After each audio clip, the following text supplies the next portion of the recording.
मामू जान ने कहा तुम यहाँ रहो, और इनके मामू इनसे बहुत प्यार मोहब्बत करने लगे।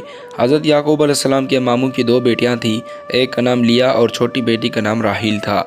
लेकिन राहील बहुत खूबसूरत और हसीन और जमील थी।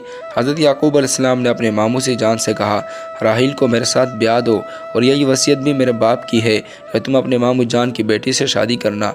यह बात हज़रत याकूब अलैहिस्सलाम की सुनकर इनके मामू ने कहा, तुम्हारे बाप की कोई भी शेर तुम्हारे पास नहीं, मैं अपनी बेटी क्यों कर शादी करूँगा? तीन मोहर कहाँ से दोगे, जबकि मुझे दौलत चाहिए। हज़रत याकूब अलैहिस्सलाम ने अपनी मामू जान से कहा, मेरे पास कुछ नहीं, हाँ मगर ऐसा हो सकता है कि मैं चंद साल तुम्हारी बकरियां चराकर इसकी मजदूरी से दीन मोहर अदा कर दूंगा।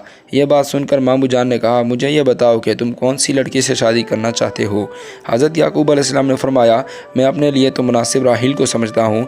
हज़रत याकूब अलैहिस्सलाम की फरमाइश के इनके मामू से मंजूर कर लिया, और इनके माबेन ये शर्त कायम हुई कि याकूब 7 बरस मेरी बकरियां चराकर राहील से शादी करेंगे। जब 7 बरस पूरे हो गए तो हज़रत याकूब अलैहिस्सलाम ने अपनी मामू से दरख्वास्त की कि अब 7 बरस पूरे हो चुके हैं, अब आप मेरे साथ राहील की शादी कर दीजिए। ये बात सुनकर मामू ने अपनी बड़ी बेटी जिसका नाम लिया था, शब को खलवत में हज़रत याकूब अलैहिस्सलाम के सुपर्द कर दिया। हालांकि शर्त शादी की राहील से हुई थी। हज़रत याकूब अलैहिस्सलाम ने दूसरे दिन अपने मामू जान से कहा कि मैं लिया को नहीं चाहता, आपसे तो मैंने राहील की दरख्वास्त की थी। इनके मामू ने हज़रत याकूब अलैहिस्सलाम से कहा, हमारी कौम का दस्तूर है कि पहले बड़ी बेटी की शादी करते हैं, फिर इसके बाद छोटी बेटी की शादी करते हैं। अगर ऐसा हम ना करें तो लोग हम पर ताने कसेंगे, देखो फ़लाँ रईस कौम ने अपनी बड़ी बेटी को तो अपने घर में बिठा रखा है और छोटी बेटी का ब्याह दे दिया। ये बड़ी ऐब की बात समझी जाती है। अगर तुम ये चाहते हो कि राहील से शादी हो जाए तो फिर तुमको 7 बरस तक बकरियां चराना होगी, और 7 बरस तक तुम अपने साथ लिया को अपने निकाह में रखो। फिर तुमको इख्तियार होगा कि चाहे दोनों बहनों को एक साथ निकाह में रखो या ना रखो। यह हुक्म इस ज़माने में जायज़ था। एक शख्स 2 बहनों को भी एक वक्त निकाह में रख सकता था। अब शरीयत मुहम्मदिया है, इसमें बेक वक्त 2 बहनों के एक निकाह में नहीं रख सकता, चूँकि कुरान मजीद आखिरी आसमानी किताब है और इसके कावानीन क़यामत तक इस वास्ते कारआमद होंगे, और इसमें किसी वक्त भी कोई तरमीम और तक़सीम नहीं हो सकती। और 2 बहनों को बेक वक्त जमा करना हज़रत इब्राहीम अलैहिस्सलाम से लेकर नज़ूल तौरेत तक था। कुरान मजीद में 2 बहनों को बेक वक्त जमा करना हराम है, जैसा कि हक़ सुब्हानहू व तआला ने इरशाद फरमाया, तर्जमा, और ना जमा करो 2 बहनों को मगर जो आगे हो चुका है सो हो चुका। बस ये बातें सुनकर हज़रत याकूब अलैहिस्सलाम ने अपने मामू की जान की 7 बरस और बकरियां चराईं। फिर इसके बाद हज़रत याकूब अलैहिस्सलाम की शादी राहील से हुई। इनके मामू ने कसीर तादाद में माल व असबाब देकर दोनों बेटियों को और दामाद को भी अपने पास ही रखा। बीबी लिया के बतन से 6 बेटे तौलद हुए। इनके नाम ये हैं, दोबन, शमून, लावी, यहूदा, इसखारा, ज़बलून, और ये नाम तौरात में मज़कूर है। और एक मुद्दत तक बीबी राहील से कोई औलाद ना हुई।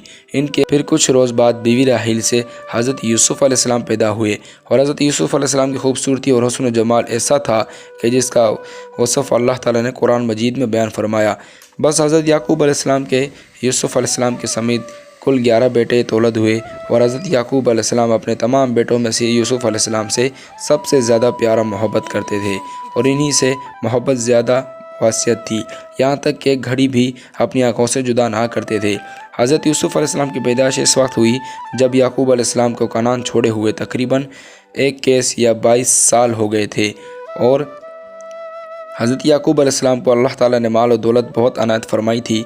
अचानक दिल में ख्याल आया कि कनान जाकर अपने मोहतरमा वालदा साहिब को देखूं और इनकी खिदमत से मुशर्रफ हूँ। बस हज़रत याकूब अलैहिस्सलाम ने अपने मामू जान से इजाज़त मांगी।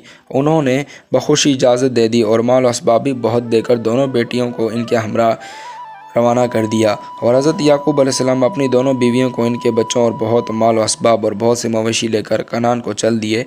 और रास्ते में यह अंदेशा गालिब था कि शायद मुझको मार डाले। इन्हीं तफ़क्रात में पूरा सफ़र तय करके शहर कनान पहुँचे। इत्तफ़ाक़न हज़रत ऐस मैदान की तरफ शिकार को निकले थे। रास्ते ही में मुलाकात हो गई। इनको हज़रत याकूब अलैहिस्सलाम ने दूर ही से पहचान लिया। इधर याकूब अलैहिस्सलाम ने अपने काफ़िले वालों से कह दिया कि अगर यह शख्स तुम लोगों से पूछे ये माल व असबाब किसका है, तो तुम ये कह देना कि ऐस का एक ग़ुलाम था और इसका नाम याकूब था, वो मुल्क शाम चला गया था, ये सब माल व असबाब इसी का है। और हज़रत याकूब अलैहिस्सलाम मारे डर के अपने काफ़िले के अंदर छुपे हुए थे।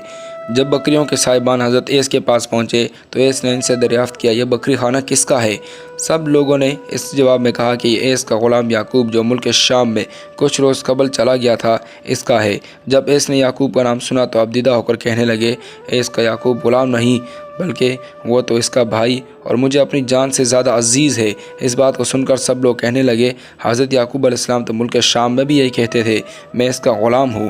جب حضرت یعقوب علیہ السلام دور سے دیکھا ایس بہت ہی ابدیدہ ہو رہے ہیں اور نہایت افسوس کر رہے ہیں تو حضرت یعقوب علیہ السلام اپنے قافلے سے الگ ہو کر ایس سے بلغری ہوئے اور گود میں لے لیا اور دونوں بھائی زار و زار خوب روئے۔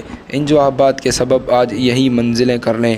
پھر دوسرے دن گھر تشریف لائے اور تقریباً 1 سال گزرنے کے بعد بی بی راحیل سے ایک اور بیٹا پیدا ہوا۔ اس کا نام بنیامین رکھا۔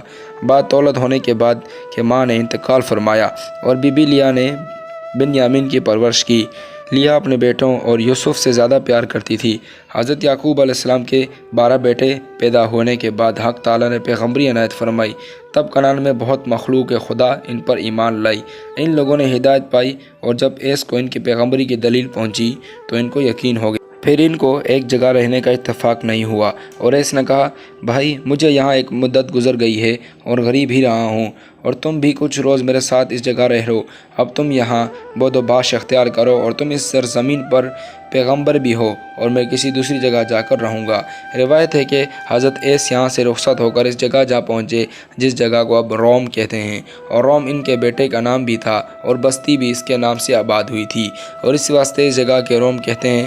اور وہیں جا کر انہوں نے انتقال فرمایا اور جتنی اولادیں ان کی تھی وہ سب کی سب وہیں رہیں اور ان کی اولاد بھی بہت کثرت سے ہوئی۔ اور ایک روایت میں آیا ہے کہ ایس کی اولادوں میں سے سوائے حضرت ایوب علیہ السلام کے کوئی دوسرا نبی نہیں ہوا اور باقی تمام پیغمبر حضرت یعقوب علیہ السلام کی نسل سے ہوئے۔